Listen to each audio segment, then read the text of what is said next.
Good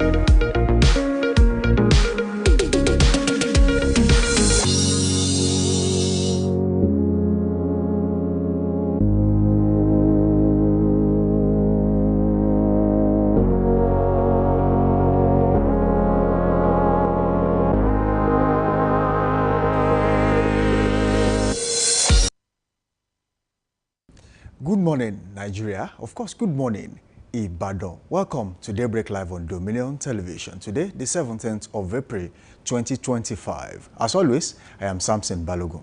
And I am Uzom Sekechukwu. Good morning. Good morning to you, Uzom. So I'm saying this is Thursday morning. It's more like a throwback Thursday, but we have quite a lot to unpack this morning, you know?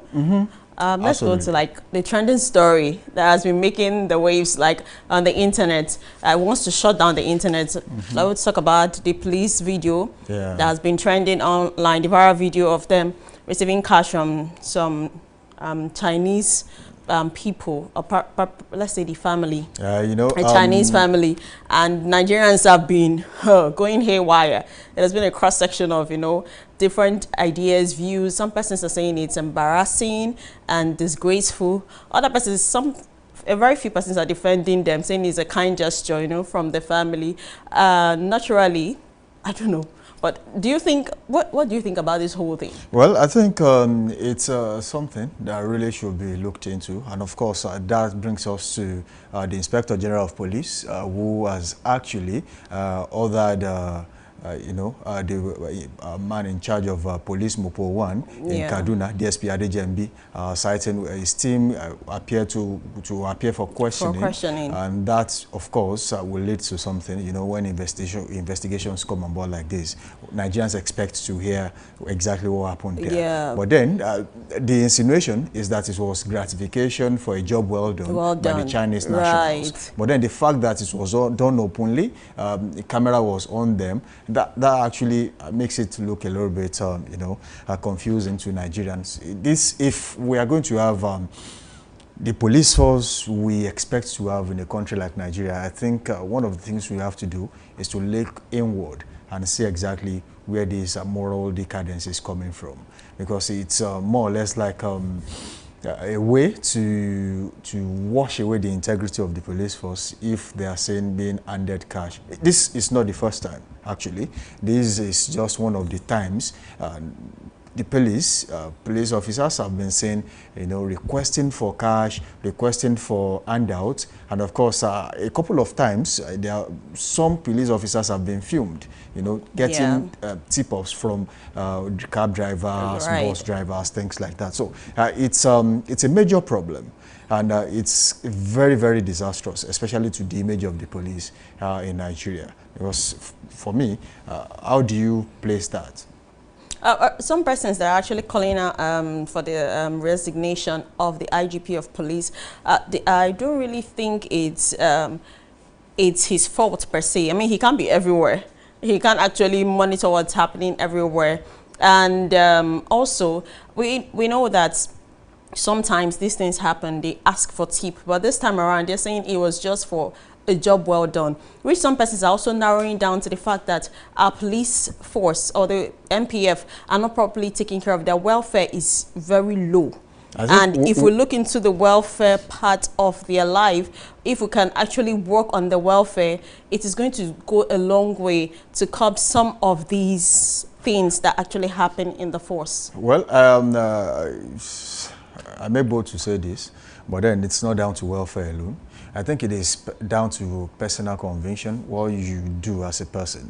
You know, as long as we've had so many people who had rough backgrounds, I'm coming to what you said, who had rough backgrounds, and eventually, somehow, put in the hard work, put in the extra shift, and of course, they got to where they are today. Yeah, sure. So that tells you that no matter how poor the treatment is by the government to the police, that still does not, you know, justify, you know, getting gratifications for a job that you are meant to do, or probably requesting for tips or, you know, what we call bribes from, you know, probably cab drivers, bus drivers. These are things that happen on a daily basis on our roads.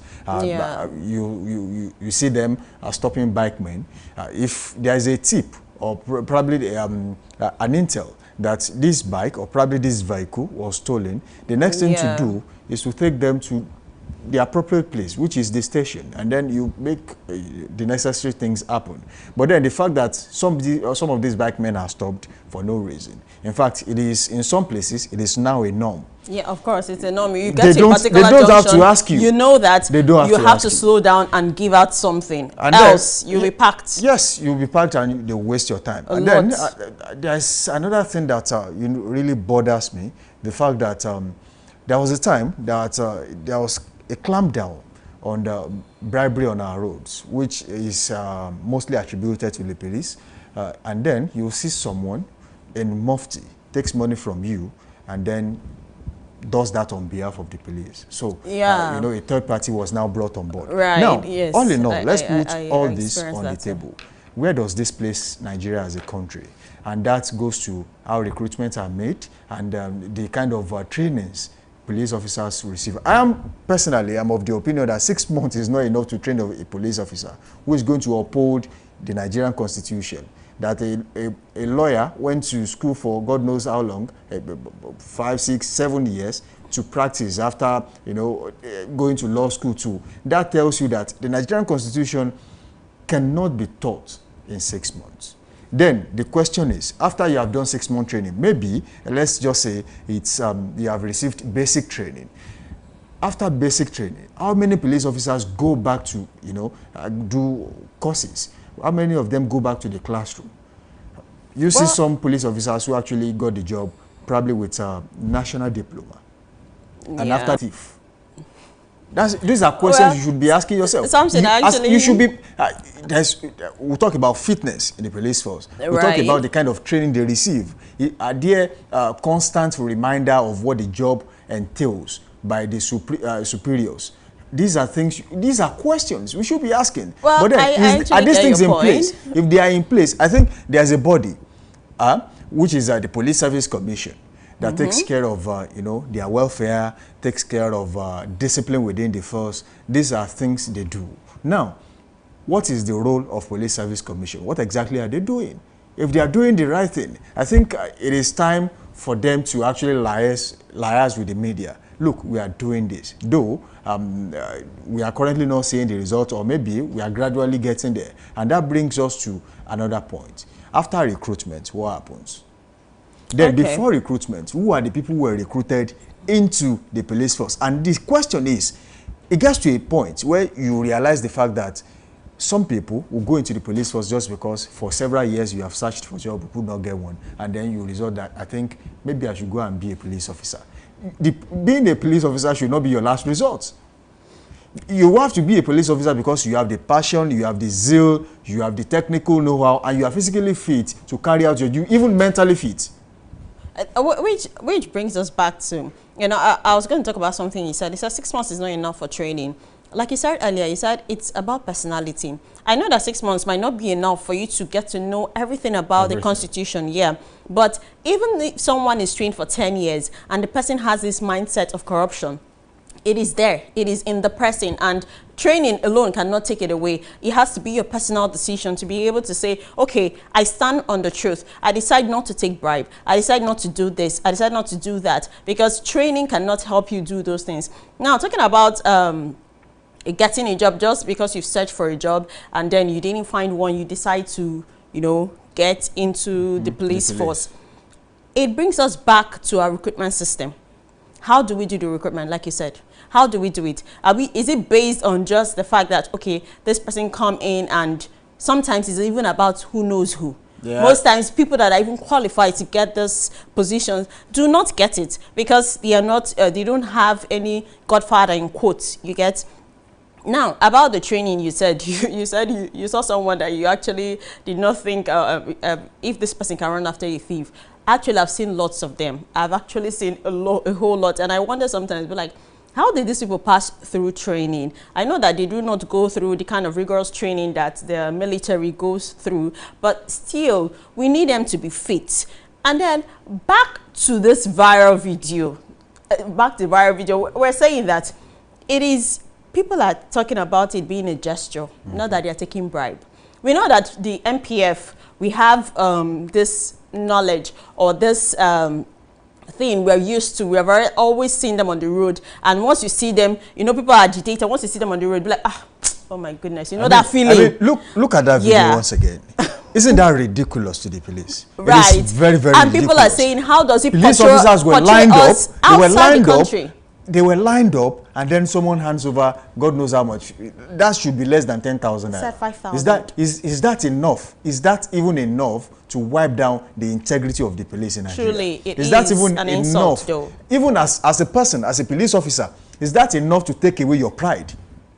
Ask yourself these questions. And another thing is, why film it if you say it's a gesture? Why do you need to record it? Why do you need to record it? It felt like, okay, now people are looking, some persons are looking at the integrity, the global integrity of Nigeria. Now, imagine other countries seeing what's happening, and it's from another country, it's from the Chinese, giving arms or giving cash to our police. Now, imagine what they're going to think of us outside the country. Now, let's leave the police outside. How about these Chinese people?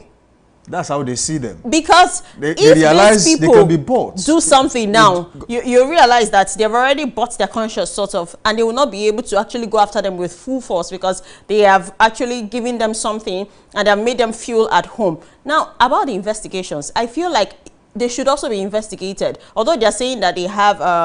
that they are fully certified, what the company they're running. Yes, fine and good, but why would you do that? It is not part of your job. Why would you do that and then record it? Even if you wanted to appreciate them, why not do it outside the camera? You don't need to put everything on the camera, especially when it gets to the force, because this alone is bringing a whole lot of cross-section thoughts and all the rest. People are calling for the resignation of the IGP. Some persons are saying that it's disgraceful, that they should disband the police force. This has brought a whole lot of things on the table. I think this particular issue has brought DSP Adejembi, has brought him to sit on the hot seat. Now, I want to quickly say this. Talking about the police and exactly what is going on right now, the video circulating online, it is really disheartening. But then, away from individuals, away from operatives of the Nigerian police, let's go to how the government sees the police. That's another question. Are we seeing them as people who actually are meant to secure lives and properties? These are questions you should ask. Because when you go around the country, go and check the police quarters around the country. That was what made me talk about welfare. welfare. The sorry state of these quarters. They are in shambles. I'm not going to say that. Even from Malta, you would know that you can't keep people here and expect them to be totally, loyal to the cause. But then, away from that too, Nigeria is getting to a stage where nothing will work. If people at the corridor of power cannot speak the truth, if the police cannot do the right thing per time, if whoever has been saddled with the responsibility of pushing Nigeria to where we expect it to be, don't forget, one of the primary objective of the government, the reason why everyone must work with the government is that there is a promise of security of lives and properties. That's the number one thing. The government, whatever they do after that, is just comes as a plus. Because there has to be a body that regulates whatever happens in the country. And that's the role of the government. Now, if things go on this way, it will get out of hand one day. It will. Now, how can you place a police officer, a married man at that? The ridicule this has brought to their families is one. The ridicule this has brought to the police force is another one. The ridicule it has brought to the government, to the nation. Now, there's what we call economic outlook, the world outlook on your country. That's what I was talking about. How people see you from outside. Imagine this video circulating to a place like America, and this issue will not end there. Go to sections, comment sections on social media, especially this particular video you just saw. Go to comment sections. You will see Nigerians who live abroad who openly destroy their country just by what they type in the comment section. Now, you have given them another avenue to paint the country in a bad way. And this should not happen again. This has to stop. This cannot happen again. And that takes us away from this segment of the show. this morning. Right. It's quite a whole lot to talk about, but pending when we can actually have our analysts to talk more on this. Well, we're going straight for the news as Sarah Nwanne is standing by. Stay tuned.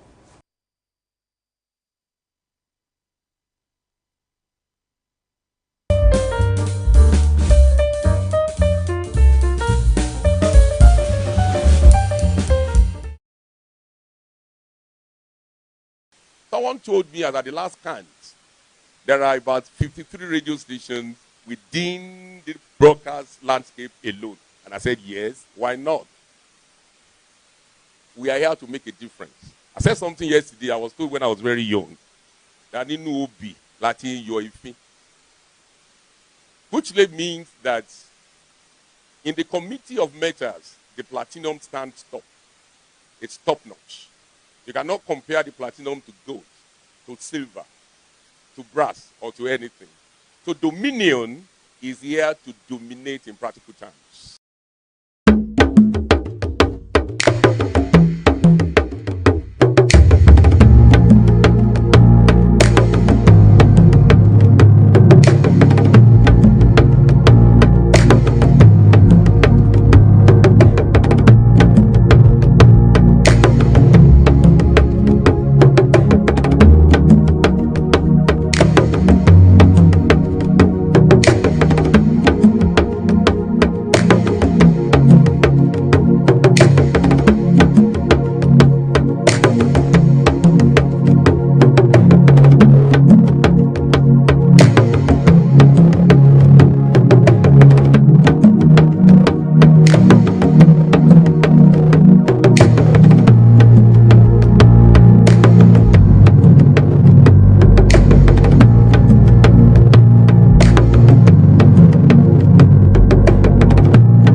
Good morning. This is Daybreak News on Dominion Television.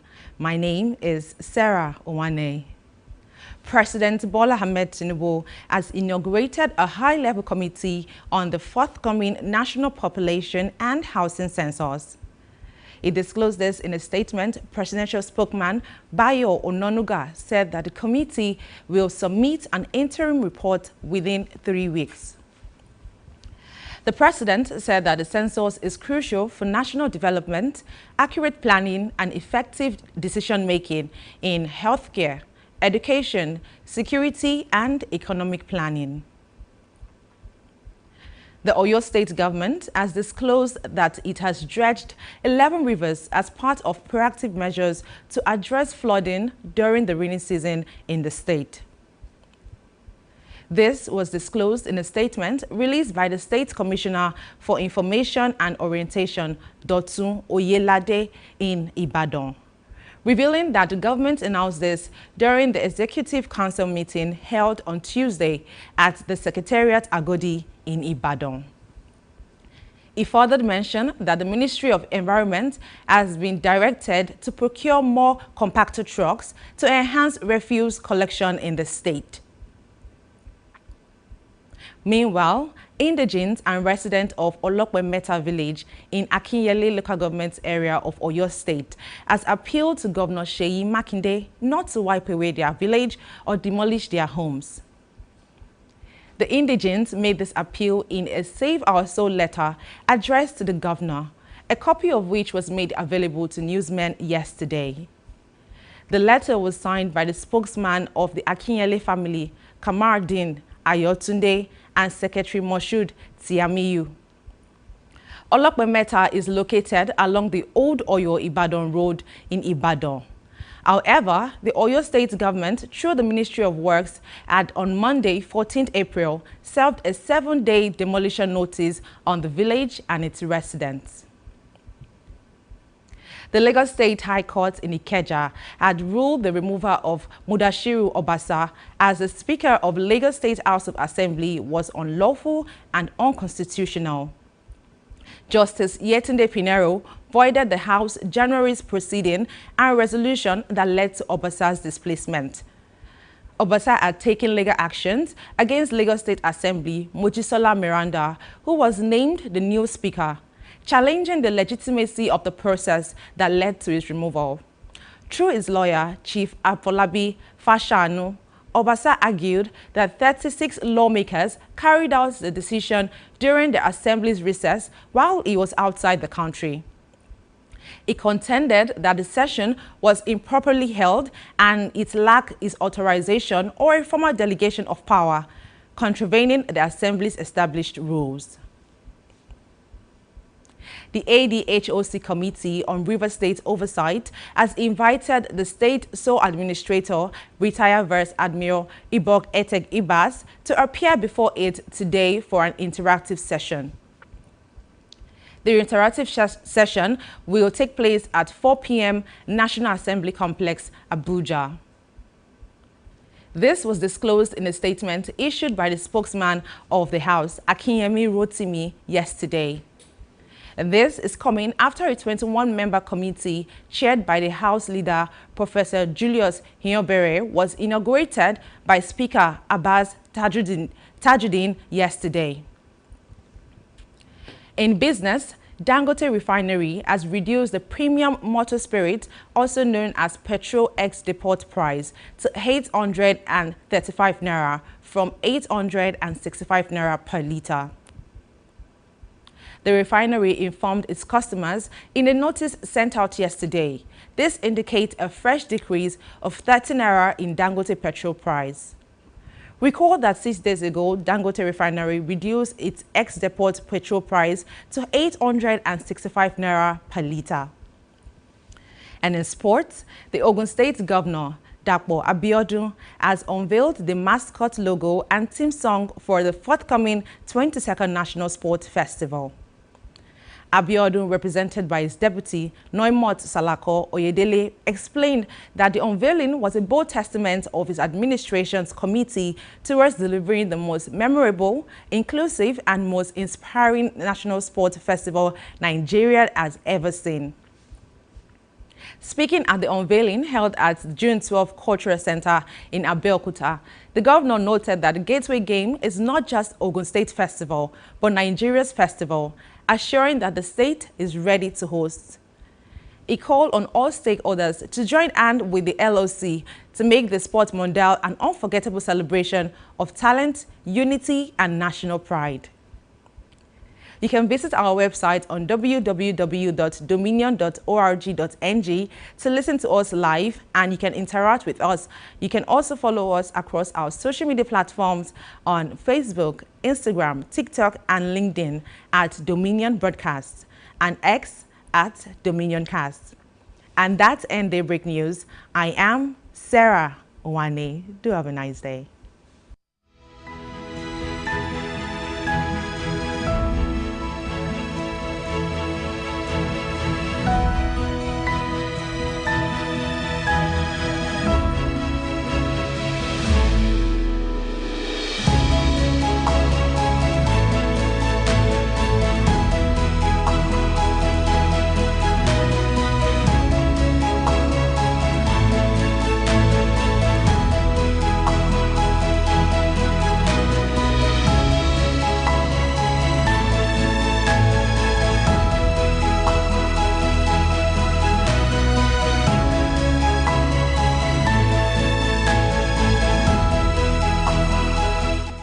All right, welcome back from that short break. That was Daybreak Live News on Dominion Television. The show is still Daybreak Live, and of course, you can watch us live on our YouTube channel at Dominion Broadcast, and of course, you can also do that on our website at dominion.org.ng. You can also link up and follow all other social media platforms, Instagram, Facebook, and of course, TikTok at Dominion Broadcast. Then X at Dominion Cast. All right, we'll go straight to the next segment of the show this morning, and that is the newspaper review segment, where we'll bring you the major stories on the pages of the newspaper. Of course, I still have with me in the studio this morning, Uzoms Okechukwu. With her, we'll be doing this together. Let's go straight to this Day Live newspaper this morning. And of course, the major headline on that paper says, Mutwang in state broadcast says, fear won't overrun Plateau. And of course, we've got a lot of riders there, says states witnessing a systematic and premeditated campaign that seeks to instill terror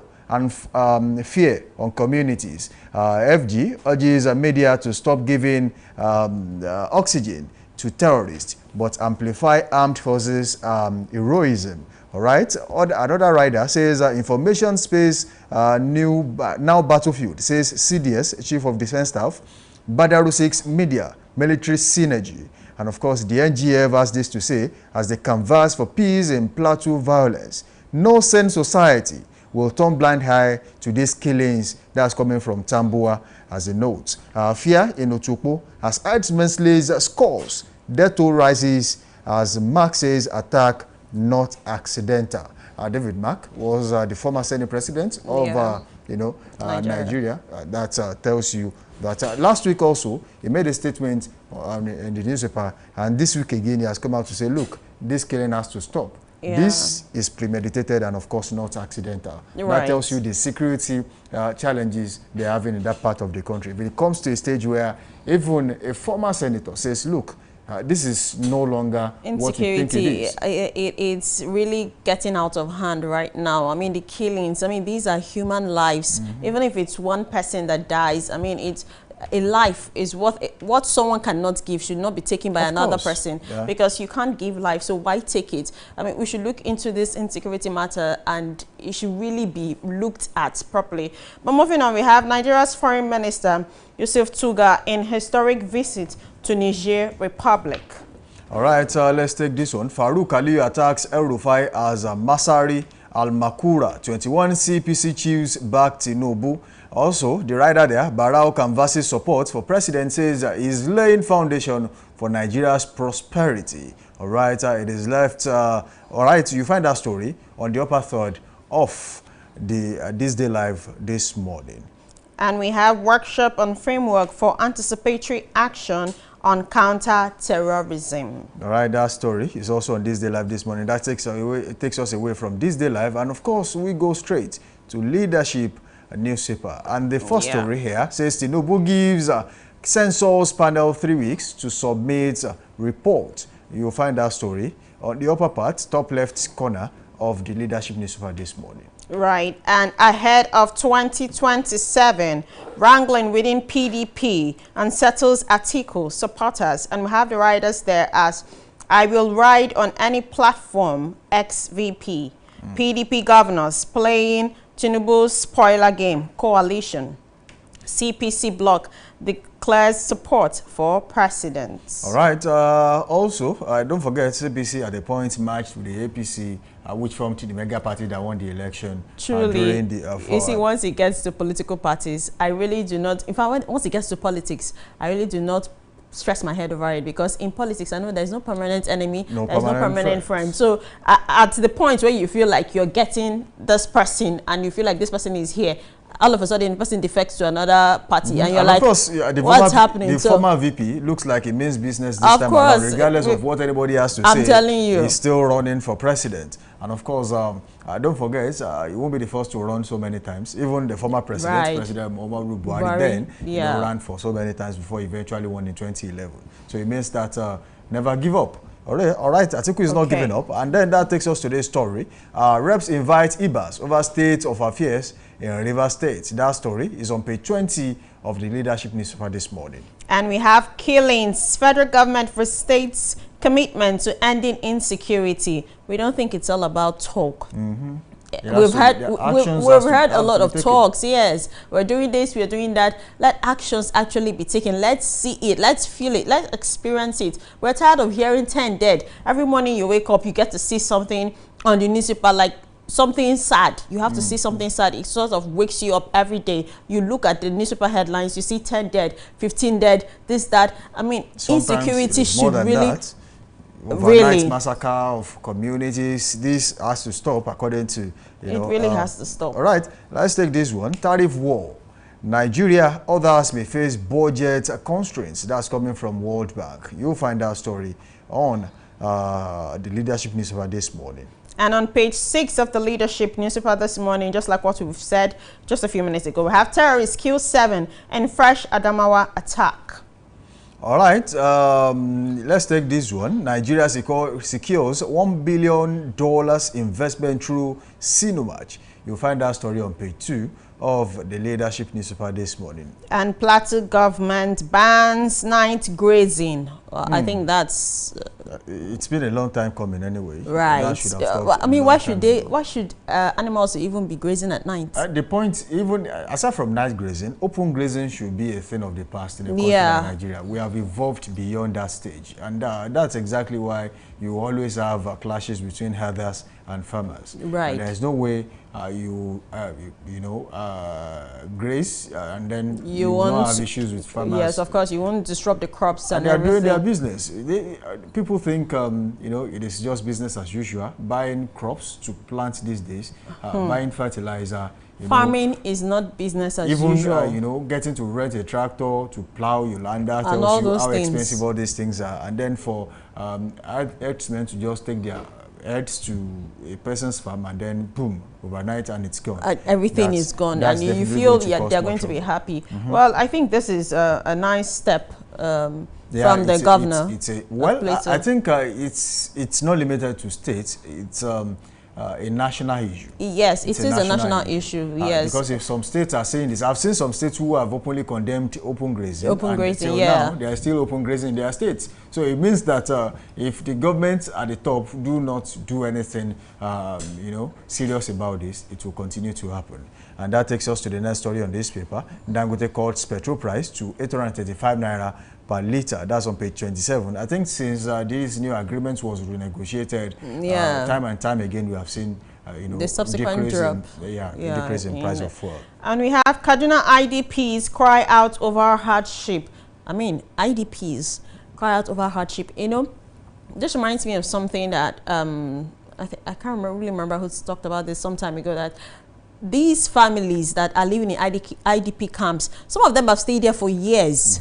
What is happening? What is the way forward? What are they doing about their homes? What are they actually doing? Just like this flood now that we are actually hearing that it's coming. The flood is coming. We have been hearing them announcing. What are they doing? Emptied, and the people are resettled. Yes. Then it means that if anything happens now, where are they taking this next set? And even when they are being taken out, are they doing anything to actually make sure that they are restored back to their homes? Well, I think one thing we should be looking at, the government, they seem to have not done enough in the case of IDPs in the country. Whether it's in the north, east, or south, they have not done enough. I'll tell you this, because IDPs did not beg to be in these camps. At all.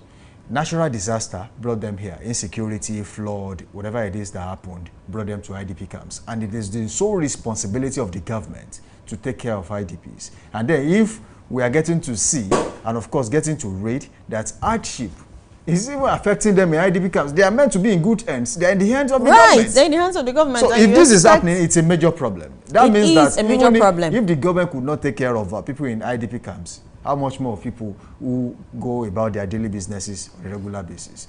I think that's cause for... We really need to do better in our country, truly. We really need to do better. Away from Leadership newspaper this morning, that takes us to Blueprint. And of course, up there, NNPC Limited, GCU, commits to transformational partnership with industry growth. You'll find that story on Leadership Blueprint newspaper this morning. And we have Plateau Borno Benue attacks. Don't provide terrorists oxygen to breathe. FG tells media. Really? Right. Well, let's just move on. 15 million Nigerians at risk of flood. disaster in 2025. That's coming from the Vice President. That will be according to Intel. That's coming from Shettima. And we have 2025 UTME, JAMB raises fraud alert, clarifies misleading reports. Well, also 2027, Almakura, Masari, Bulama, 20 other ex-CPC chieftains back to Tinubu. You have that story on Blueprint newspaper this morning. I think it's an era of open backing. We have seen Governor Oheno of Akwa Ibom coming out openly to support the president, saying, look, I think I'm going with you for the next 4 years. And that tells you that so many other governors in different states have also come out to say, look, we are in support of your administration. We want to be with you for the next 4 years. But of course, in Oyo State, the governor of Oyo State says he's capable. He's capable to run for president. So it means that of course, they are not on the same page in that area. And then from there, we move on. Like I always say, if our politicians put in the efforts they put in during preparatory phase of elections into governance, our country will be a whole lot better. A lot better. And the people also have to look out for manifestos and then look out for how you know, candidates actually project what they are for the people during campaign periods. Because you do not expect a person who was campaigned for to actually carry out any of these plans. That means it's not his idea. If you cannot tell the people exactly what you have in stock for them, it means that that was not your idea. That was someone who actually got a blueprint from somebody else. Probably from, you know, a godfather who says, look, I have prepared everything for you. This is what you have to work with. And that can no longer work in a country like Nigeria. Nigeria is a dynamic country. Right. Changes and needs, wants, they change and evolve, you know, every now and then. So it means that for you to work as a country, to work as a leader in a country like Nigeria, you have to have a mind of your own. Right. If you do not have that, then it's a problem. So we move away from that particular story. And then we take this one. NSAI assets increase from 2.26 trillion naira to 4.2 trillion naira, ready to withdraw global tariff, ready to withstand global tariff headwinds. That story is on the Blueprint this morning. All right, they are telling us that, okay, whatever happens with the global tariff, I think we are ready to go. All right, and from the Blueprint, we move straight to the Guardian, and we have national headcount, insecurity, economic concerns trail Tinubu's push for fresh census. Okay, that's another story there for you. And then you have the rider population at last count. 2006 says Nigerians are 140 million. Current estimated population says we're at 236.52 million. More persons since 2006. Per capita income is $835 estimate. All right, population growth rate is 2.52%. Life expectancy now 54.6. GDP growth rate is now at 3.4%, while literacy rate 62%. Well, that's coming from, you know, you find that story 2006. on the Guardian. That's from 2006. All right. And we're in what year? 2025. My goodness. That's almost 20 years. Of course. By next year, it will be 20 years. And we've not had a national census since then. It should be 10 years, according to the framework. But then, probably for one reason or the other, it was meant to happen during the administration of President Muhammadu Buhari then. For one reason or the other, it was postponed. And then, the last 2 years, we have not had it. And then, I think the framework is ready. Truly, whatever, one thing we have seen in our country with our government is that whatever does not sort of line their pockets, they're not after it. Because census should be something that helps in planning for the country. When you do this, you know the population you're working with, you know what you're supposed to have on ground, you know what you're supposed to have to be able to rule the people properly and be able to govern properly. Planning for housing, of course, the economy as a whole. Even electricity. Just look at where we are right now. How many people you are preparing for? How many households do we have in Nigeria? How many structures do we have? Because that tells you, okay, by estimation, we'll be needing 25,000 megawatts of electricity in Nigeria. We'll be needing 50,000 megawatts of electricity in Nigeria. And time again, Nigeria has failed in these areas. in preparing for the future. We have not really done it. Because you realize the fact that at the point we had Vision 2020 until now, you cannot even check, you cannot even know how well we have actualized the Vision 2020. This is 2025. So no, start hearing Vision 2050. And then we had the Millennium Goal, year 2000. What happened to it? We had the 2020, Vision 2020, and then we're already having Vision 2030 or whatever. So it means that over time, if we have had visions, it talked about health, security, infrastructures. These are things you need to look at as a country. What am I bringing to the table for the people? Health is very important. You have to provide. Of course, that's how many primary health care centers do we have in Nigeria? That are functional. That are functional. I've been to primary health care centers where it's just on lockdown. Nobody's there, no personnel, nothing. I've been to primary health care where there was no drug. You get to one and you see bushes all around. All around. So it tells you that, see, these are things you should provide for the people. And then, again, when we talk about security, how many police posts do we have? I'm not talking about police stations now. Police posts, places you can just have a mini hall where police officers, you know, they are just there in case of emergency, things like that. How many emergency trucks are you seeing on the road? How many ambulances? How many police vehicles are on patrol? Do you actually have ambulances? I'm just talking about these things. Because I only see those things in movies. How many fire truck stands do you see in the state? The ones you call and then they later come out when the fire must have, you know, ravaged the whole place. That's the problem. We have a lot to do. There's a certain distance where at least there should be at least one fire truck ready for service. Ready. Sometimes they say they don't have fuel. There's no chlorine and there's no water. All right. Like, let's leave that story. That's a story for another day. Okay, FG, World Bank in fresh $17 billion poverty reduction deal. That story is on page 3 of the Guardian newspaper. And we have suspend France trip to address insecurity. Obi tells Tinubu. Okay, all right. Rep Somon sole administrator as Rivers women demand end to emergency rule. That's on page 7 of the Guardian. Don't lose faith in democracy. INEC chairman tells African youths. Really? All right. REA, Lagos to replace over 4 million generators with rooftop solar. That is on page 5 of the Guardian newspaper this morning. I think it's important for us to know, do we really have to be talking about this as a country? Why do we have to talk about solar when the country can easily provide 24/7 electricity for the people? If we talk about the billions of dollars that have been spent on electricity in Nigeria, we realize the fact that we should not even be talking about it. We should not be talking about electricity at all. There are countries who have even left this era of, waiting for when there will be water in our dams to provide electricity for the people. A country like Egypt has a vast, hectares of land where they source power from wind, they source power from the sun, which is the solar panels, solar farm. You will see miles and miles of solar panels. We're just not proactive in this country. That's the truth. That's the question. We're not proactive because I keep saying it that if our leaders should put in so much effort into making lives better in this country, we will actually live a very beautiful life because we have a lot of things. We are blessed in this country. So many people will tell you that you should not compare Nigeria to a country like the United States because they got independence over 200 years ago and Nigeria is also years, X years, America is Y years. See, let's put that aside. We have seen some African countries who have been able to do excellently well for themselves. Check a country like Rwanda. It's not about, putting Nigeria side by side with these countries, but then we can also learn from how they did it. It's not, we are the giants of Africa. That's true. I was going to say that. We can also emulate. You don't have to openly admit that you're emulating, but at least you can pick one or two. You can pick, of course. Is that not the reason why some of the leaders have meetings? I'm not saying every part in Rwanda. I'm just saying, let's talk about the capital city, Kigali. Check the street. You see how clean and then how beautiful that place is.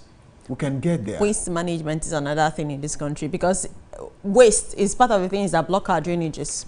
Now, when we don't have a proper waste channel or a system that's in charge of managing waste, that actually stick to this plan, stick to it and do it properly. Well, I think lastly on that, the people also have to know that, your waste cannot be taken for free.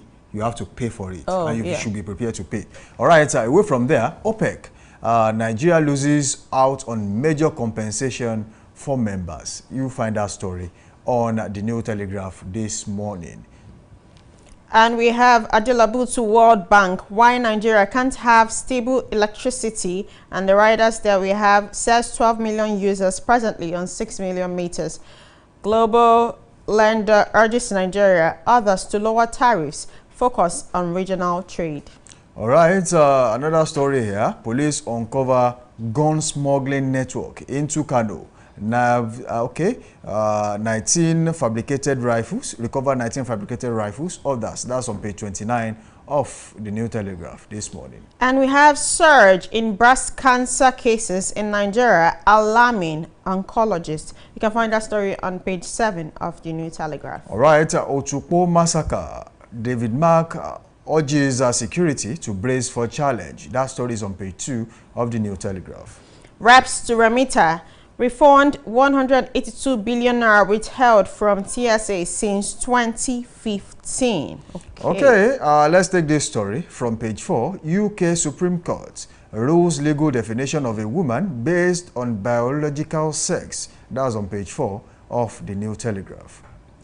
Okay, and we're moving straight to Business Day. Business Day. Then we have parents spend 33.6 billion naira per child as education turns luxury.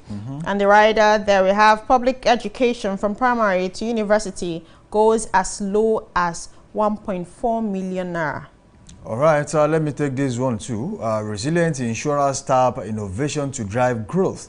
And also on the lower third of the Business Day, local investors dominate Africa's startup funding scene. That's on page 30 of Business Day this morning.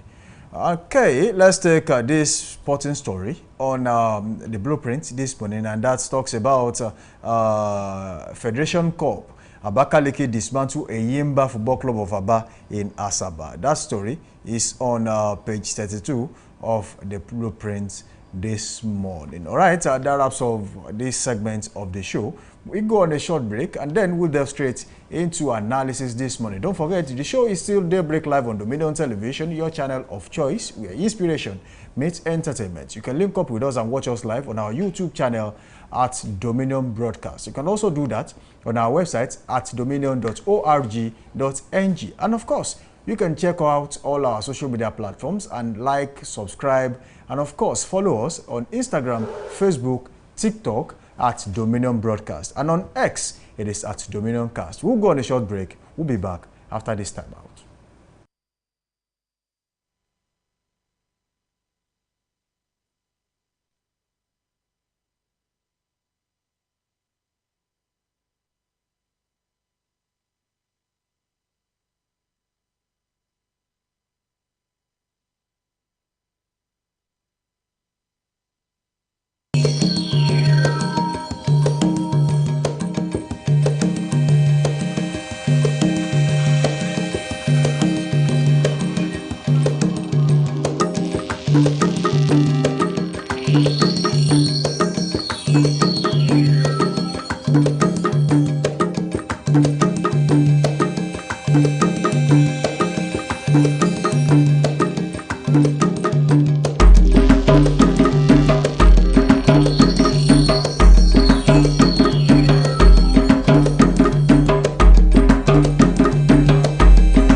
All right, welcome back from that short break. And of course, this brings us to the segment where we take analysis this morning. The show is still Daybreak Live. And of course, we have with us in the studio this morning, Oluwole Oluwaseun Oladapo, who is an instructor in aviation and of course is a public affairs analyst. With him, we'll be doing justice to the major stories on the pages of the newspaper. But before then, we'll be talking about this major topic this morning that has, rocked Nigeria and of course rocked the police force. This has to be addressed. Yeah, it actually has to be addressed, and we're going to start with, do you think it's necessary for Nigerians calling for the resignation of the IGP in the country regarding this viral video? Does it have anything to do with his position as the IGP?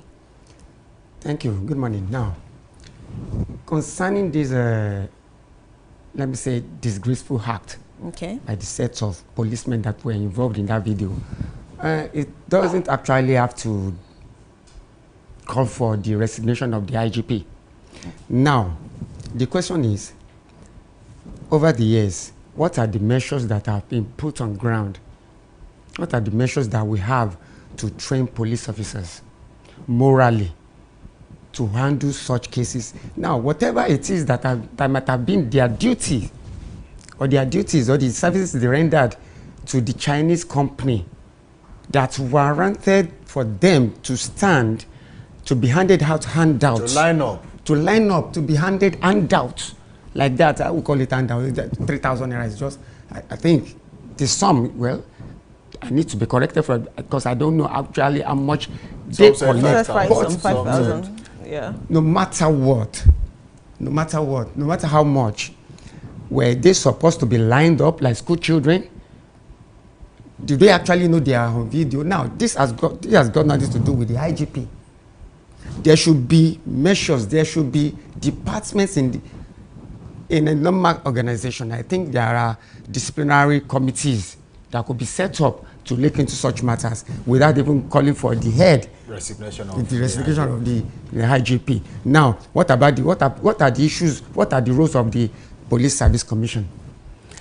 In other climes, let's say United States of America, in various police departments across the states, we have LAPD, NYPD, Metro Police Department. There's still a singular body that controls them internally, which is the internal affairs. The internal affairs will look into such matters by airing officers. What are their roles? What have they been doing? Whenever they even investigate police officers within the system. Yeah. Do we have such in place before calling for the resignation of the IGP? But we have a body called the Police Service Commission. What are their roles? That's the question. Now, if you go through the, they have a website. Go through their website. Do they have anything concerning complaints for or about officers or hearing officers for such an act? So there's no place to report a police officer? I don't think there is. So are you going to say that there should be a committee, a disciplinary committee set up, or the police force should be disbanded? It shouldn't be just now planned. There should be a standing committee for this. How about like in the aviation like the aviation industry.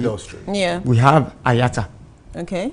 We have various bodies that looks into the operations of everything of the airlines. Why don't we have such for the police department? So you feel it's just to set up this committee and not to disband the NPF? No, the committee should be standing. And if this committee should stand, we will have a better I think we will have a better structure. Yes, there will be a better structure for hearing officers. Now, they will know that, okay, when such things happen, they have a committee, a body that will look into that is out for them, like a watchdog. You have a background in law. Do you think 6 months is enough to train a police officer in Nigeria, in a country like Nigeria, with complexities? I believe for anybody to come into the police force, you must have gotten enough education. When you have enough education, you know what to do. 6 months is not bad. Even in the aviation sector, we start with 6 months. Okay. Don't tell me that a year is too much, or it's too little for you to go into piloting. How much years do you train to become a pilot? That flies in the air. So 6 months is not bad enough to train a police officer. It is just the mentality, the mindset of such officers going in. Imagine, those are grown-up men. That brings us to the recruitment process. Yes. Do you think Nigeria is recruiting the right set of men to be in the police force? Already, I think the police force, like in numbers, are short-staffed. So they'll be ready to take in every Tom, Dick, and Harry. Are you saying that this justifies why they take money from people? No, it doesn't. That doesn't justify. It's not a justification. That's not a justification. But what I'm saying now is that putting out stringent rules to require measures to now to recoup the force. What role does unemployment in the country play in the recruitment of police officers? Does it have an effect? Does it have an effect on the kind of people we bring into the police in Nigeria? That is it. I said they are short-staffed. So they will be willing to take in anybody at their beck and call. Do you think welfare has anything to do with the do you think welfare of the MPF has anything to do with the way our police actually behave? Yes, it does. Have you ever been to a police barrack before? Once when I was little. Have you seen where these people stay? Even the ones that stay in the barrack. Have you seen where they stay? You mentioned mentioned something about the background itself speaks about them. You talked about being short-staffed. You realize the fact that an average in Nigeria, a police officer should guard about 200 people, but then we have more than that. But then the problem now is that about 10, 15 police officers were guarding maybe 2 or 3 white men. You saw it in the video. Now that video, what are the duties of the number of police officers in that company? Now look at that. Now, what are they there for? Guarding just one company? How many of them are there? That's the question. See, the number of police officers, and some of them are even senior officers. Yeah, the police officers here are not even, they are even more than the ones that should be in a police post, in a police station, in an outpost. They are mobile police officers. I think we have putting 3 stations together. This is the force we have there. This is like having about 3 police posts at once in a particular place. Yeah, that is it. Who actually gave them the post? I mean, at least there should be a body. Who ordered them for this assignment? Assignment, yes. Who gave out this assignment? Who are those people responsible for taking such, even if we are going to guard a company?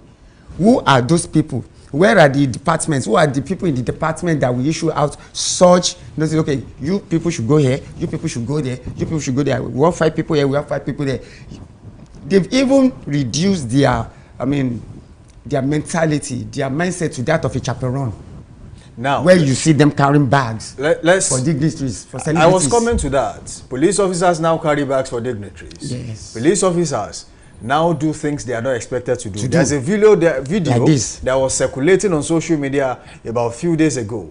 A police officer handed over his AK-47 rifle to the person who was guarding, and that one was holding the gun, was wielding the gun and dancing. The police officer was just there. What happens to erring police officers in Nigeria? What should happen to an erring police officer? Now, when such acts happen, we've never seen anything consequential coming into place for such officers. That is why it keeps happening. Do we have real consequences of an erring police officer? We've not actually had one. We have military officers court-martialing their officers. What has actually happened to police officers that are caught in such ways? Should it only be about the police officers? How about those persons that sort of oppress them? Sometimes who oppress police officers? Sometimes the people they guard, they don't have the voice to speak out or speak up. That is why I said they've reduced their own self-worth to that of a chaperone. A chaperone is somebody like a nanny. I like get. a nanny. But still, I feel like can't you talk to your nanny anyhow? If your nanny misbehave, can't you talk to your nanny? That's the point. Aha. Now, if so that has been, it's just like you've given the dog its own lead to lead itself. Who are the people assigning these policemen to these people? Now there should be some. Now everybody is ghostless concerning this issue. That's why I said there should be a standing committee, people to hold responsible, people to handle such matters. Are we actually seeing one? What are the services? What is the role of the Police Service Commission?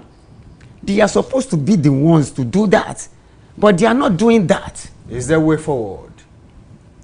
I think we still have a chance of repositioning the police when we overhaul a whole system. How do we overhaul? That is the people. If we are overhauling, heads must roll. Of course, definitely. Are we ready to actually roll the heads? We are not ready to do that. I don't think we are ready to do that. But don't forget, these same set of officers who are currently being handed 5,000 naira will eventually get promotions, become AIGs, become IG. And then what do you now expect them to do? That's the question. So that's total How do we overhaul the system with now, so much police officers? That's what I was asking. It has eaten deep into the society, because take a new person. It's just like somebody who has leukemia. Right. You flush out the blood still gets contaminated. That's you put in a new blood, it gets contaminated. What about the system itself? Have you actually cleaned it in out? Do you get it? Right. That's why I asked earlier, so, if the police, they should actually disband the MPF. But you said we should get a committee set up. We can't disband the MPF. These are well-trained police officers. These are well-trained people who carry guns. But now, they are trained already. These are like 20 to 25 or 30 police officers. Putting them out of job, we can easily replace them. But what are the mindset? What is the mindset of the new people we are recruiting into that same position? Good. When you're recruiting these new people and you still have the bad ones there, don't you think the bad ones are still going to corrupt the new ones? That's what I said. It's like leukemia. Exactly. That's why I was asking if they should actually disband it. This is a never-ending cycle. It's a never-ending story. The cycle just keeps rolling. But we can just pray it gets better. We can just put checks and balances in place to check such actions next time. Just like we can upgrade the services of the Police Service Commission to something of its watchdog between, like having internal affairs between the police department itself, guarding like a watchdog, watching out for them. If you do this, this is what we do to you. If you do this, this is what we do to you. There should be moral standing, but I don't think we have them inside those policemen or generally in the police force. Let's talk about how to recruit good police officers into the system. How do you recruit bad officers? What modalities should be put in place? Should we go into quota system? You bring 20, you bring 40, you bring 50, depending on the region you are coming from. That's not. Or should be a standard recruitment. If you are interested, just apply. Let's just have a standard. Are we even doing background checks on police officers we are recruiting? I don't think so. I don't think we do. So the ones that are actually bad, whenever anything bad happens, whenever they do anything wrong, who do we call? Who do we hold responsible for their actions? No background check. We hardly do background checks. I think only banks do KYC, know your customer. Do you know your staff? Now, another question before we leave this segment this morning and then delve straight into the papers. Sometimes you see police officers and you hardly understand why some of them are dressed like that. Quickly on that. Do they pay for uniforms? They buy their own uniforms. Okay. Is it supposed to be? You are joining the police officer. What is now, I'm still asking, what is the role of the Police Service Commission? When I'm going to join the police and you ask me to bring money to buy my own uniform, so if I don't have enough money to buy a very good uniform, I buy a substandard one, and you see some looking like scarecrows in uniform. When you see another police officer looking very neat, very good, I love your uniform, and you'll be like, oh, take home to mama. Most police officers who are well dressed, they get respected. Because they have the money to buy their own a very good uniform for them. By saying them, you respect them. What can we do about just by their look? It is now a case of put your money where your mouth is, or you cut your coat according to your material. What can we do about the welfare of the police? We should look into that. That should be looked into seriously. Like I said, have you ever been to the barracks before? You will know that these people are not cared for, are not catered for. That is why you keep on having issues like this being shown. Who should look into the welfare? See, these people being handed out handouts too. They are not ashamed of it because they hardly feed. They can hardly feed. If this morning you are the IG, what would you do differently? Number one, the welfare of a police officer is the most important thing. When China was building the Great Chinese Wall, the Great China Wall, China was busy building the wall. They were not building the mindset of the people. Okay. China was building the wall to keep out insurgents, intruders, enemies. But the people they were building it for were not being catered for. It is these same people that will go and open up the gates for intruders to come in, collect bribes from them to come in. So no matter what you do, inside the police officers, if you don't take care of them, if you don't prepare their mind, if you don't overhaul their mind, their mindset, change it, let them feel good, let them feel like part of the society, not like chaperones that they carry my bag. They've been reduced morally, no value. All right, away from that this morning. So if we can walk straight on the mindset of all these people, it will change. Let's go straight to the dailies this morning. Of course, there's this story. Farouk Aliyu attacks El-Rufai as Masari Al-Makura, 21 CPC chiefs back to Tinubu. Of course, this is an era of open backing for the president of the Federal Republic of Nigeria ahead of the 2027 general elections. Yeah. Now, Governor Heno of Akwa Ibom State also gave his backing day before yesterday. This is becoming a trend now. Is it about his performance so far as president, or that some of these governors are just looking for a way to cement their place coming back into office? Your take? My take on that will be, or is already in power.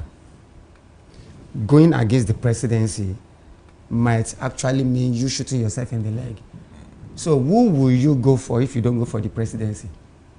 You mean you cannot speak truth to power? No, you can speak truth to power. Because there's the presidency. These people now talking, if you ask them about their own opinion, they have their own opinion to know that what Mr. Presidency has done so far, according to his scorecard, is still good enough for them. It's still good enough for the country. If you ask me to, I will still say, fine, let's say it's still 75% right on some issues and in some way, so I can still throw my weight behind it. You are saying the president's performance so far is good with you. You are okay. I'm not saying 100% okay, but I can say that 75% is a pass mark. Going through the antecedents of things that have happened, I will still give him a 75% pass mark.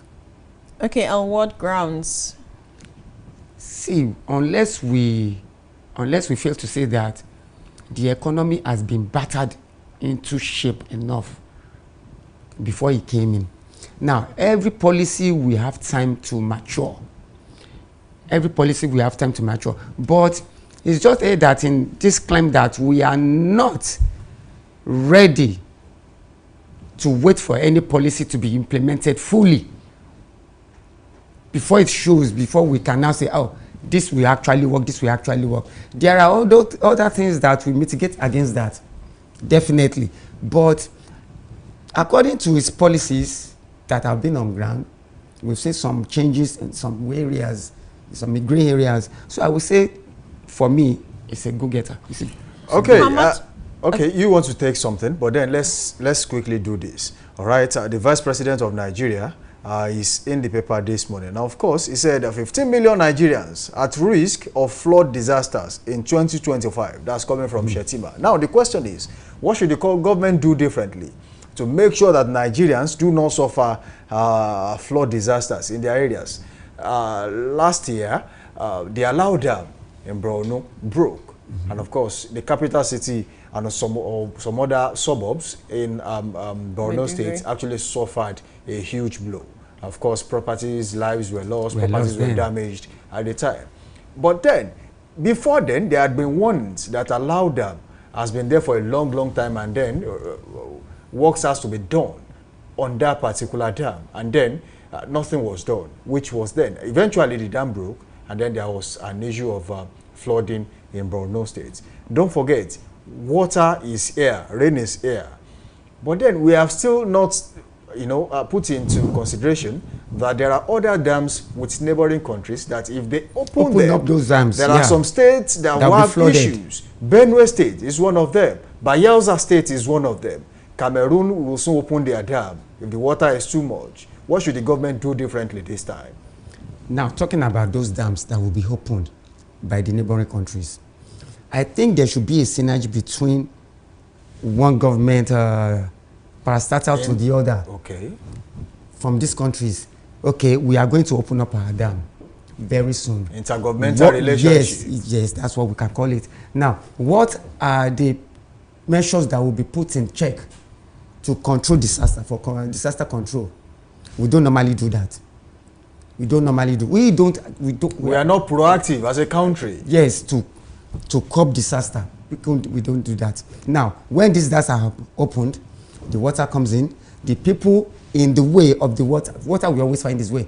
The people standing in the way of the water, we get carried, and we lose lives, we lose properties, and we still keep going back to do the same thing every year. We still come back to the same thing every year. Now, these people that are being washed off today, they'll still go back there. What are the measures measures should be put in place for us to actually relocate these people permanently to a place out of the way of the water, so that when they will always open these dams, aside from nature will always take its place. There's no other way. These people call these places their ancestral homes. They have been there for years. Change is constant. If you don't change, things will keep happening.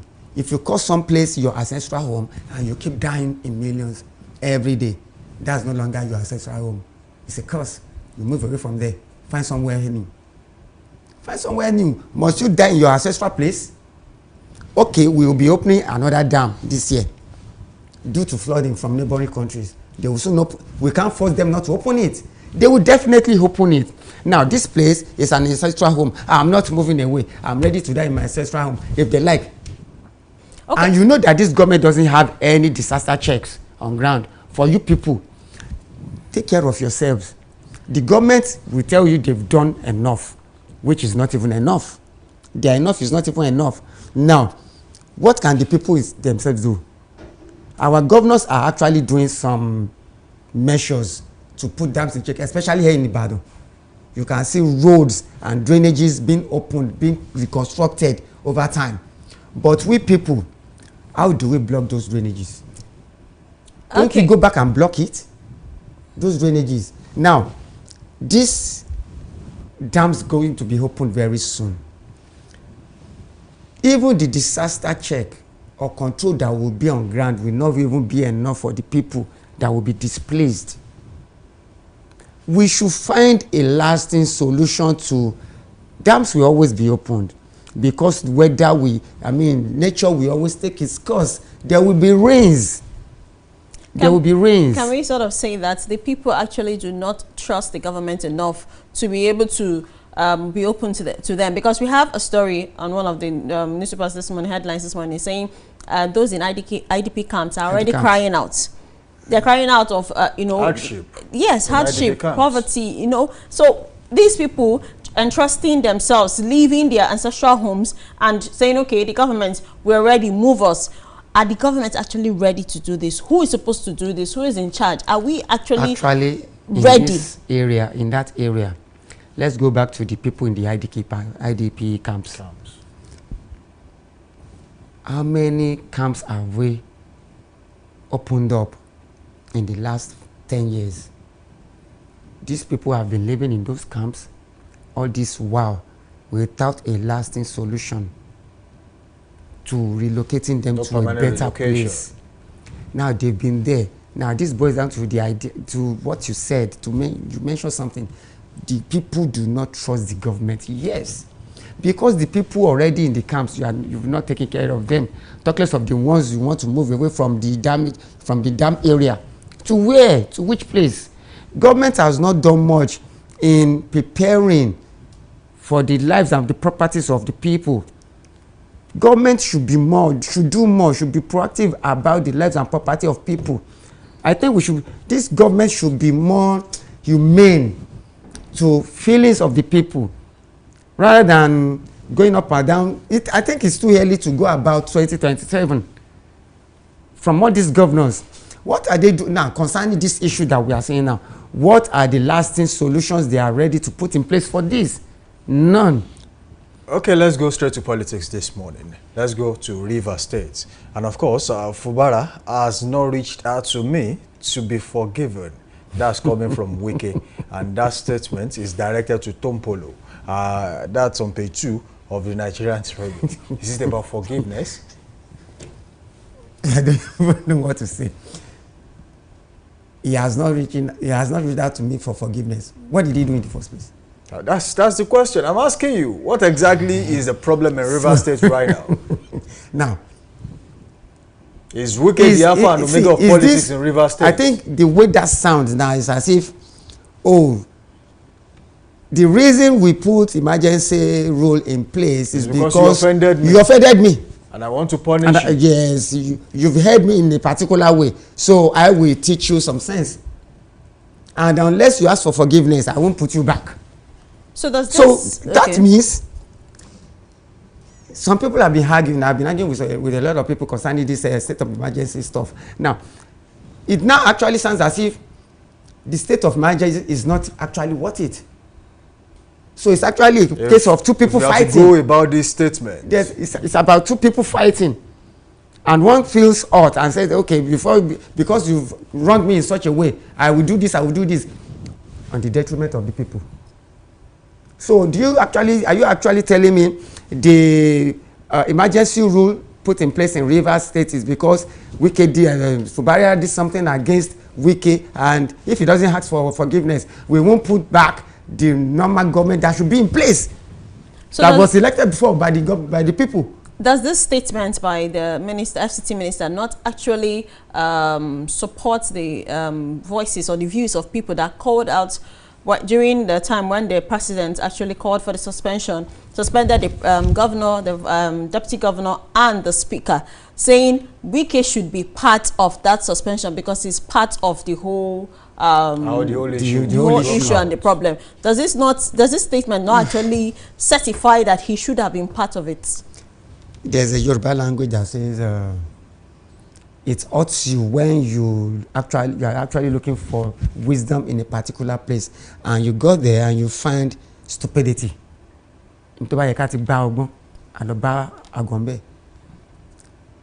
Now, people calling to say this thing is wrong, are they not right? They are now actually right. That, see, this issue of emergency rule now is an hoax. It shouldn't have been in place. So it's because these people have issues between them. And instead of now instilling emergency rule on Rivers, why don't you just call the two parties together and iron out their differences? Let them iron out their differences and let peace be, instead of you pulling down the state of assembly, your hall in the first place, and you doing this, you saying that. Now, emergency rule is in place because of what? What actually happened? Godfatherism or what? Must it get to that stage, to that level? Now, people that are actually now saying, oh, it should have been in the first place, this is wrong, this is this, they are right. So we're not saying because it's two issues between two people, just issues between two people, that's why we have emergency rule. It's totally wrong. Now, what Wike said concerning that statement, that is what it means. That we actually put you out of power because you did something wrong. Not because there are issues that should concern the nation economically, that will affect us economically, that will affect the how do I call it now, the integrity of the state or the nation. Is there a way forward in Nigeria as a whole when it gets to politics? As long as we still have godfatherism and favoritism put in place, nepotism put in place, we can always strive or try to have a better ground for politics. But as it is now, we are just trying our best. All right, still talking about politics this morning. Let's go straight to Nigerian Tribune. Of course, crack in Buhari's CPC. Al-Makura, Masari, Musa, 20 others denounce defection, pledge loyalty to Tinubu, demand open administration from Ganduje. Article to PDP governors, coalition train has left this station. All right, what I want to ask you this morning is about, is this not too soon? Talking about politics of 2027, the year 2025, that is one. With all that is going on in Nigeria, the economic the hardship, you know, the economic downturn, inflation, insecurity, all that you can have in a country like Nigeria. And then going forward, we're talking about politics of 2027 in 2025. And of course, isn't it too early? The permutations and combinations, CPC pledging their support for the president, President Bola Ahmed Tinubu. Of course, the SDP also forming an alliance somewhere, led by Malam Nasir El-Rufai. On one hand, also win some people to come towards him. Atiku saying, whatever it is you want to say to me, I do not care at this time. I'm running for president, and I'm, you know, I stand a chance of winning. President Tinubu is not backing down. Also, there are so many people of interest. Peter Obi is not backing down. Everyone is fighting for where the right permutation will help them win the election in the year 2027. This is 2025, meaning 2 years more before we have another general election. Now, you can have a tsunami in the backyard of Nigeria. Politics will still play out. Burn the whole roof, kill everybody you want to kill, maim anybody you want to maim. Our politicians will still talk politics. As long as it concerns them now, politics is what really matters now to them. You've always known them to. A leopard can never change his spot. That's who they are. That's what they are. Now, saying whether is it not too early, to them, it's even late. If you don't start having your permutations right now, making coalitions right now, you'll be caught in the cold. So that is the only thing they know how to do. They will do it. There's no other thing order of the day that you can give to them, that you can lay in their fronts now for them to attend to. They don't have any other thing to do. Governors don't have any other thing to do now. The ones that are having their first terms want to run for the second term. The ones that are leaving the office wants to hand over to somebody who will be at their beck and call where they live. So there will always be permutations and coalitions going on. Does PDP stand a chance in the 2027 general election? Does PDP? Oh. I'm asking, PDP.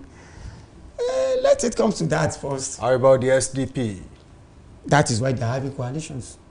Is the Labour Party stronger or weaker this time? It is raining now, so it's better you make it while the sun shines before it starts raining. So that's what they are doing. Whether I stand a better chance of winning, whether I don't, let me start gathering my hair right now. That's what they are doing.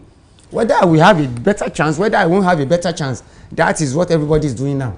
So every name on the list right now, fighting to be president in the year 2027. They are the usual suspects. Atiku Abubakar, Peter Obi. I like that. President Bola Ahmed Tinubu, the current president of Nigeria. They are the usual suspects. They are the ones you always see at the forefront, playing politics in Nigeria in the last few years. Can't we have someone new? Do you have any new person? I'm asking you. Okay, you want me to go for the I'm asking you, is there someone new? Unless if you want me to go for president. That people are not looking at this time, that might pull a surprise. Let the surprises come, then we'll handle it. But as at now, those are the people that can pull the strings. Are you saying those are the money bags? They are the puppet masters. They are the puppet masters. So they are pulling the strings. They are the puppet masters. They have the puppets at hand. They can pull it. Sorry to use that word. We are the puppets.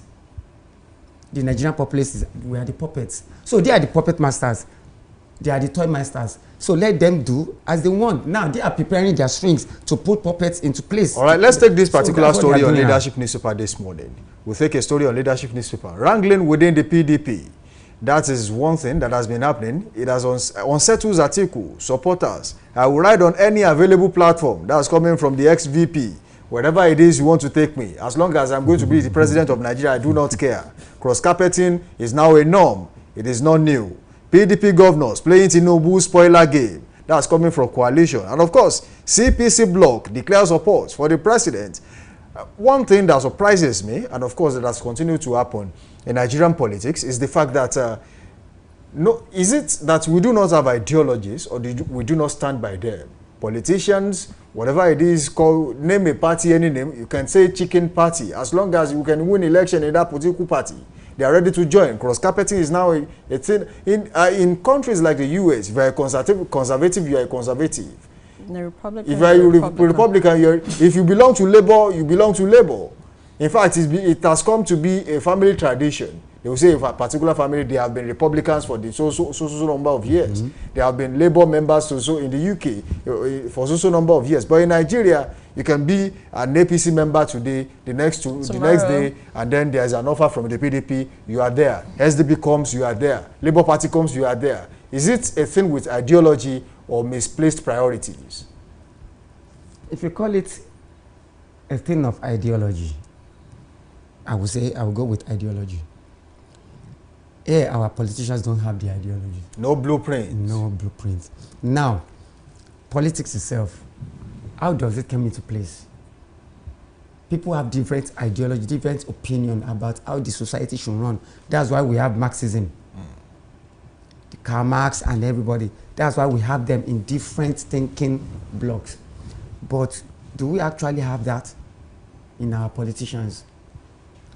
Apart from spending money, doing projects, commissioning bridges, what else does our politicians do? Let's go back to our governors. What else do they do? These are normal things we should do. When I get there, I will build school. When I get there, I will make a road from Molete to Challenge. When I get there, clean the drainages, pay salaries. Do they actually have any ideology?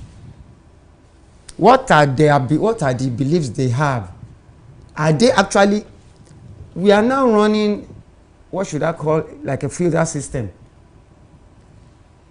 or oligarchy. It now belongs to the few. Do you understand? Now, ask any normal politician out there, what are your ideologies for running for an office? You will see in them that they have this capitalist ideology. Most of them, every one of them have that. It's a capitalist thing. They have that ideology. Do you understand? So that is, money is the only ideology and power they believe in. No other ideologies for them to follow, no blueprints. So that's why we say that you can actually see them cross-carpeting. I'm in PDP today. I will go to ANCC tomorrow. No ideology. Why did I leave PDP in the first place to go to ANCCP? Is it because the ideology no one does the PDP even have ideology? Power. That's a big question. You see them saying PDP power. What do you want to do with that power? Fight? Just to be at the corridor of power. Just to have that Hold power. on to it. Power to do what? To reign havoc or to do good. Okay, let's take this particular story. And of course, on Leadership Newspaper, I was also expect that. Yeah, talking about the census, President Tinubu actually giving 3 weeks for them to actually submit their reports. Census. Yeah, and that's like what we. The last time was 2006. 2006. Census. Do we actually have a census in 2006? Now, according to report. Now, the last time we had the census, I could remember way back in 93 or 92, when we actually had one that actually worked. People go to houses, different households, different area, rural or the urban areas, to actually count, take down data from people. The census should have been done. Now, talking about giving them 3 weeks to bring a report for census, are you actually telling me or did they want to actually tell us that there is no blueprint to be followed according to the last census that was held in 1992? The country has evolved. Yes. Now talking about let me add this. Technology now is in place to make things better. Now we can easily have census without people going through houses. Insecurity in the country right now, will that help us, or in what way will that affect the census? Will it be accurate? It will never be accurate. It will never be accurate because we have insecurity. Do you want me to go to Boma or to go to somewhere to go and count people? Baga. To go there. You want me to? You take people. You take personnel from here. You recruit personnel from here, and you tell them you are taking them to Bono to count people. What is the technology? What is the duty of the Minister for Technology, ICT or whatever do they have? Why can't we make use of the technology we have at hand to actually have a good number? Can't we use technology to get our census?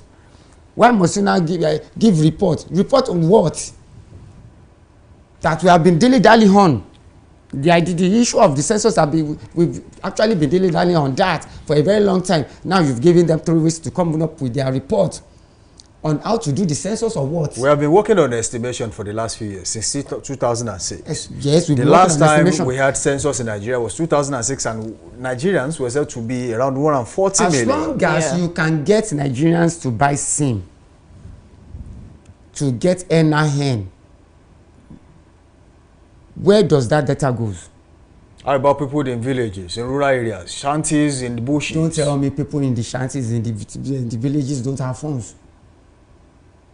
There are ways technology can get there. There are still people within the urban sector who do not have mobile phones as we speak. Might not be much, but then there are still people who do not have cell phones. Okay, what is the if you are talking about SIM cards, how do you measure minors? We've been talking technology, AI and everything. Why can't we put it into place? Why can't we order it? Why can't we put it into place? If you are doing census with SIM cards, NIN for adults, how about minors? That is why we have to make use of the greater technology that we have. At birth, our records not taken. When you go to the hospital and you give back, our records not taken. Do we even have records at the hospitals? That this number of children have been born today? How about people who give birth at home? People who give birth at mission houses. How do you care for that? How do you put them on the list of Nigerians? In fact, a lot. Most Nigerians do not have record of being Nigerian. We don't even have records. Do we even have records? We don't even have the records. That's why I'm saying that we can actually employ the use of technology. That brings us to issue of identity. But don't we have budget for all this? Before we go to budgeting, that brings us to issue of identity in Nigeria. One person has the international passport. One person has the driver's license. One person has the NIN. Of course. One person has BVN. All in the name of identity. And we can't even merge all these four together. That's what I'm saying. Why can't we make use of that? And don't forget the voter's card. You are talking about the minors. That makes it 5. You are talking about the minors. The minors can actually be reached out to. See, we can still augment this data that we have. Mr. Sean, this is your data. Do you want to add to it? How many minors do you have with you? How many children do you have with you that are minors? What are their details? Input it. We can still collect data from there. Can't we? We can, unless we are not putting it. We don't just want to explore that idea. So are you saying that our governments are just not ready to actually get a census? We are not ready to do a lot of things. We are ready to talk. When will Nigeria be ready? We will never be ready. We can always talk. You know, you said something. We give out opinions every day. We dish out opinions. Do they actually give us? Do they actually listen to our opinions? Does opinions really matters? It doesn't. Does it count? It doesn't count. Then why do we have list of essays? What are their duties? Oluwole Oluwaseun, thank you for joining us this morning. You're welcome. That's been a wonderful session with you in the studio of Dominion Television. You're welcome. We do hope next time when we call you, you'll be here. I'll be definitely show up. Thank you for coming. All right, the show is still Daybreak Live on Dominion Television, your channel of choice where inspiration meets entertainment. We head straight to our sports desk as Toluwani Paul Abe is waiting. The sports paparazzi. Good morning to you. How are you doing? Good morning to you, Samson, and amazing time with you on Daybreak Sports, channel of choice, Dominion Television. All right, there were quite a number of interesting results yesterday. Real Madrid eventually lost at home, even despite all the, paparazzi, despite all, the closure of the stadium, people less than 40 not being allowed. See, all these things put together, they eventually lost at home, and that makes it, 5-1 on aggregate. Come on. It's even having to look at the aggregate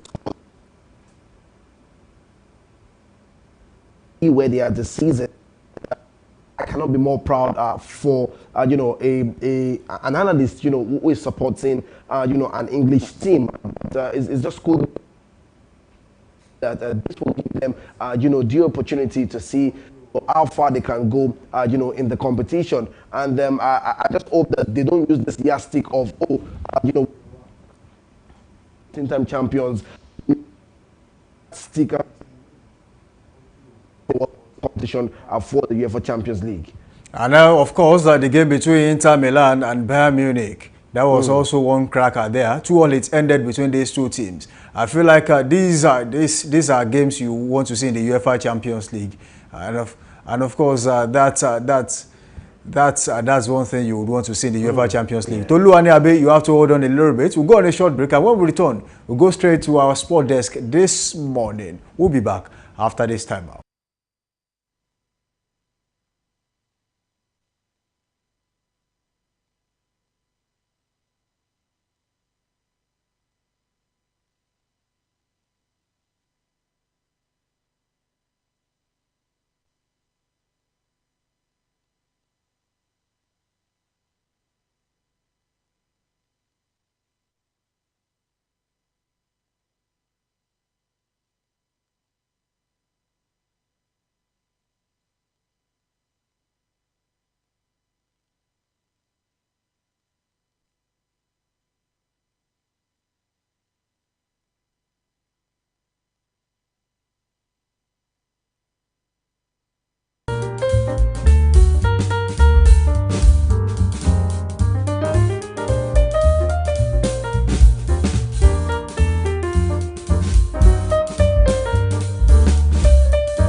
Welcome back from that short break. The show is still Daybreak Live on Dominion Television. Don't forget you can watch us live on all our social media platforms, YouTube at Dominion Broadcast, and of course, you can also watch us live on our website at dominion.org.ng.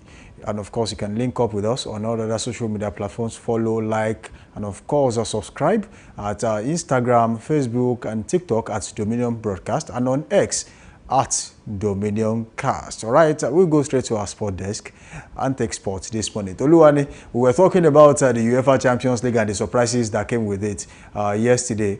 We actually thought Real Madrid, even if they were not going to qualify, they should at least make a statement by winning at the Santiago Bernabeu. But then it did not work out that way. Inter Milan won away from home, and they could not win at home. It ended in a 2-2 draw between Inter Milan and Bayern Munich. You know, I think that's a contrasting, you know, result to what we saw in the first phase of the quarterfinals, when, you know, the second leg was really, really hot. But then, even though the team that won the first leg actually went ahead to qualify, but the second leg actually, you know, they were able to make a statement. Borussia Dortmund did that.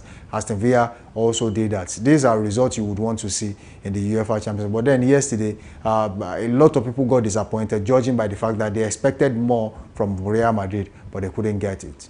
I don't know, maybe you were the only one that got disappointed, but for me, you know, I was not disappointed at all. I've seen, you know, what the Galacticos have been able to pull this season. You know, that team is not a balanced team, and you know that they have so much to do going forward, you know, for themselves this season. Remember, they still have the La Liga, you know, title to chase, also the Copa del Rey, and also the Club World Cup. So it's not still over for them to have a trophy in their cabinet. But you know, having to watch that game yesterday, I knew that you know, it was a done and dusted game, you know, right there for the Galacticos. Because you know, watching that game, you would see that even Kylian Mbappe, you know, who was you know, bought from Paris Saint-Germain to come, you know, push the attack, had 0 shot on target, 0 goals, nothing to prove that you know, we have a Kylian Mbappe in our team. Also Vinicius Junior, just that mistake from you know, William Saliba. Yes, William Saliba of the Gunners right there to give them that goal. So you would see that nothing was really happening, you know, in the you know, position for the Galacticos. So you know, a great victory. I'm sorry, for the Gunners right there. And also you spoke about Inter Milan, you know, also trying to see what, like I said, you know, having to concede just 3 goals this season in the Champions League, and you know how difficult you know, it is to play in San Siro right there in Italy. So it's expected, you know, to say Inter Milan go through the semi-final.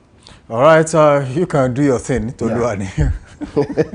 All right, Samson, thank you once again, and I'm going to welcome you once again to your channel of choice, Dominion Television. I am Abe Paul Toluwanimi, giving you the best of sport updates right here on the go. Now, quickly moving away from the Champions League, we're going straight into the local scene. Remember, yesterday I gave an update about the Gateway Games, and I said, you know, we are going to be giving you, you know, update as the, you know, competition, you know, is set to kick off right there, and this is coming through as Ogun State unveils the logo, theme song and mascot. The communication materials for the 22nd National Sport Festival tagged the Gateway Games have been unveiled. The material includes the games, the logo, theme song and mascot. The 3 were unveiled at a colorful ceremony at the June 12th Cultural Center in Abeokuta. The logo is mainly in Ogun State team colors of lemon, green, and yellow. That's the representation of the Ogun State, seeing the lemon, green, and you know, color yellow, green, and yellow right there. The unveiling of the logo was immediately followed by that of the theme song of the festival. The mascot was brought to life by a brilliant team of Ogun State Ministry of Culture. It reflects the energy, cultural heritage, and aspirations of the Ogun State people. And it was named Omo Ogun. The animation vision strolled on the stage and saluted the audience before getting down the stage to greet the dignitary. So all this happened, you know, yesterday, right there unveiling the mascot, the theme song, and also the logo of the Gateway Games.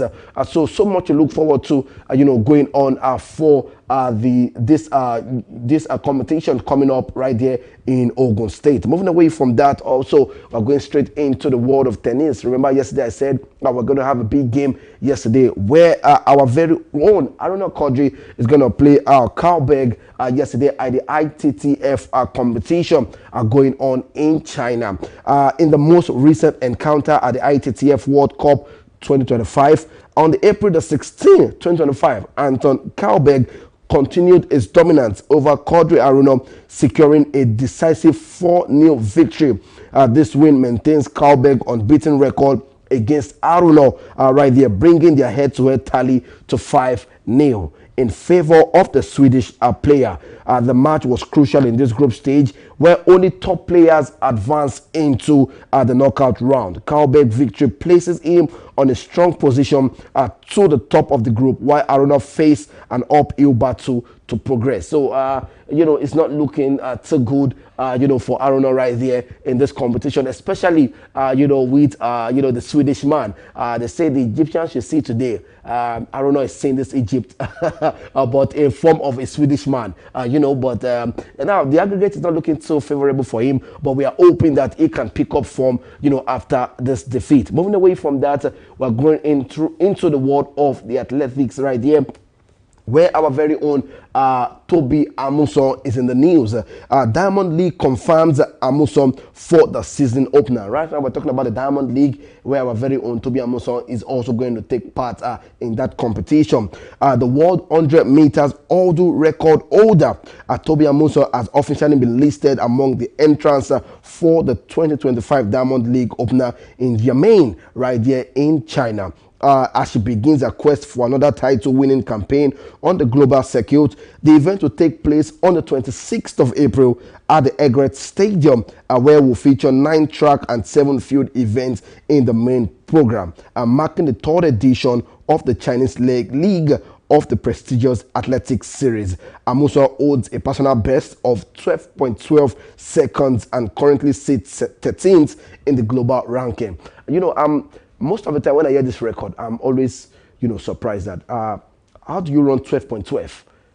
Like 12.12 seconds. I'm sure, Samson will be thinking, and Uzums also will be wondering, have I done 12.12, seconds before? But we'll get to that. We'll get to that. Moving away from the world of athletics, we're heading straight into the games yesterday, the UEFA Champions League night of football. Amazing. What the Gunners, had today, come on, amazing victory. 2-1. Bukayo Saka, after missing the penalty kick, trust me, I felt that if Bukayo Saka, did not go ahead to score again yesterday, we're going to have a major problem. But it's just to show that the Galacticos are not any better this season. The game ended 2-1. Vinicius Jr. with a goal in the 67th minute. Bukayo Saka also on the score sheet in the 65th minute, giving them the first goal right there. And also Gabriel Martinelli, a beautiful pass, right there to him to get the goal in additional time. Right there, the game ended 2-1, and on aggregate is 5-1. And so many reports with the Ramontada, this or that, we're going to do this, we're going to do that. Did not see Real Madrid, get this game done and dusted. Moving away from the game of the Arsenal and the Galacticos, we'll be looking at another beautiful game at the San Siro right there in Italy, where the game ended 2-2. Right there, Lisandro Martinez on the score sheet.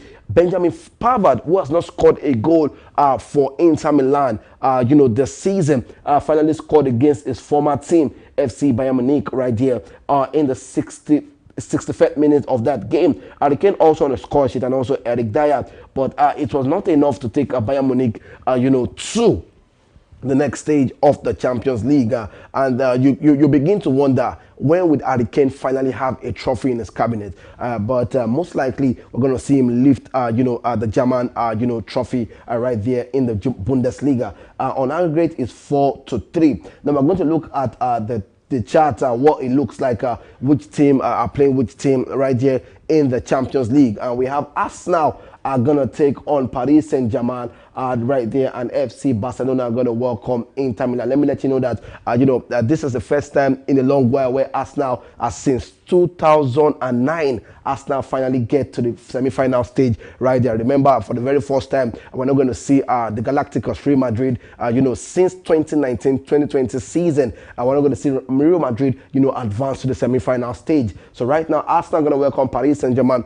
This is going to be a fantastic game. Trust me, this one game I'm going to put my eyes on, going forward in this competition. Also, FC Barcelona and Inter Milan. And, prediction, fact, and are saying that we're going to see, Arsenal against FC Barcelona in the final. Or maybe we're going to see Luis Enrique take on his former player. Or maybe Simeone Inzaghi also.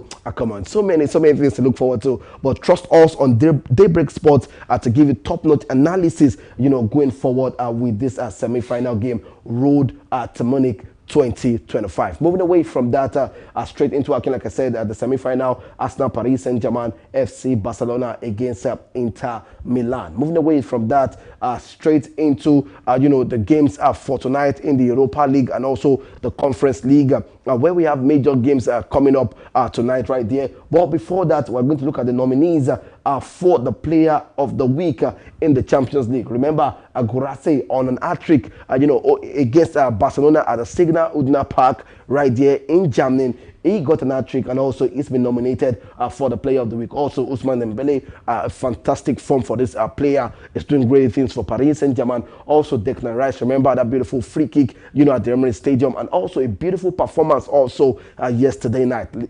Lautaro Martinez, one player to me who is really, really underrated, in this age and era of, the season, and also on the scoreboard for the Player of the Week. Moving away from the nominees, we're heading straight into the quarterfinals of the Europa League. Athletic Bilbao and Rangers, remember, they played out, a goalless draw despite Rangers picking up a red card. So let's see what's going to happen right there in Spain. What's going to happen between Athletic Bilbao and Rangers. Also, remember, Frankfurt against Tottenham Hotspur. And Postecoglou, I'm speaking about the manager of Tottenham Hotspur, saying, in my second season, I usually win titles. So let's see. Right now, remember, Tottenham are not doing good, in the Premier League, but this will give him a chance to see how that statement can come to reality right there. Also, we have Lazio against Bodo Glimt. They lost that game, away from home, but right now they're coming down to Italy to see what they can do. The game ended 2-0 in the first leg. Also, Manchester United with the situation with Andre Onana and the likes like that. The game ended 2-2. So let's see what's going to happen at Old Trafford. Remember, Manchester United, have not lost an European game this season. So let's see what's going to happen in this big game between Manchester United and Olympique Lyon. Moving away from that, we're heading straight into the Conference League with the speed of light, where we have major games also taking part.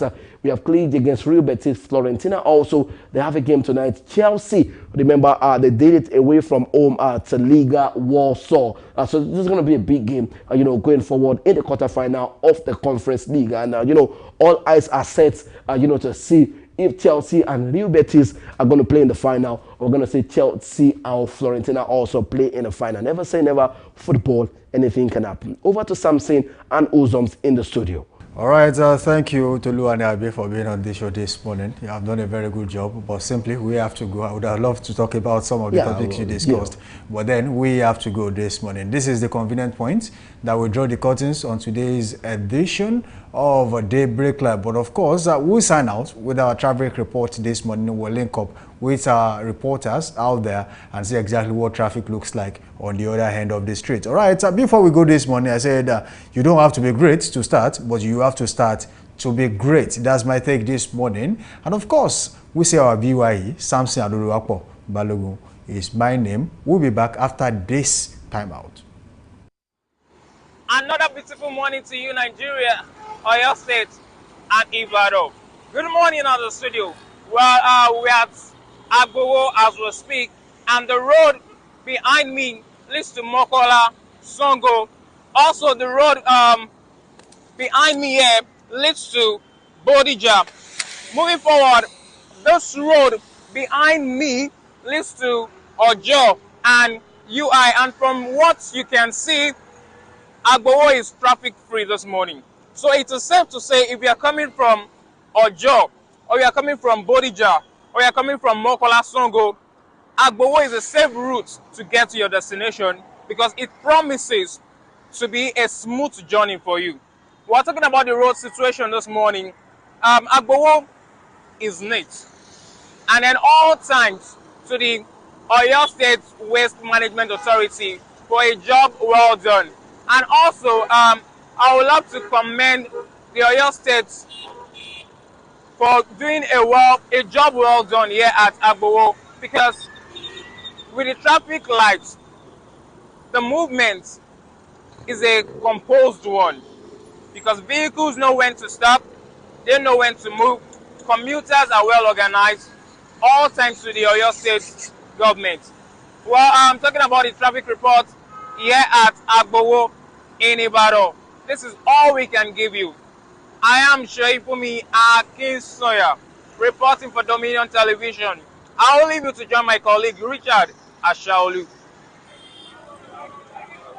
Away from my colleague at Agbowo, we're currently live at Sango. And here at Sango this morning, the traffic situation seems to be slightly variable. And I think it is due to the fact that here serves as a mini garage for roadside motorists to transport their passengers to various destinations in Ibadan. And again, I want to commend the traffic wardens for doing a nice job here, as they've done well in directing vehicles and making sure they get to their destinations safely without any problem. And talking of the cleanliness here at Sango this morning, I want to enjoin the bodies in charge of road cleaning in Oyo State to ensure that they work seamlessly. This will be all for traffic reports here at Sango this morning. Once again, I am Richard Shaolu, reporting for Dominion Television. All right, welcome back. That was Richard Ashaolu and of course Sheifumi out there bringing traffic reports from different locations in Oyo State, of course in Ibadan. All right, today is a fresh opportunity to move closer to your goals. Thank